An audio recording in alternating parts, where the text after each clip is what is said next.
अज्ञात वाहनाच्या धडकेत कोसळला सिग्नलचा खांब.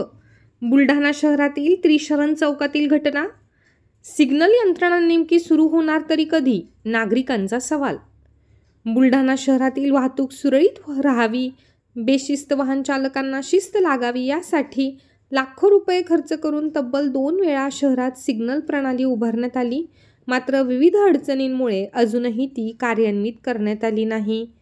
अनेक ठिकाणी या खांबाला क्रॅक गेले आहेत.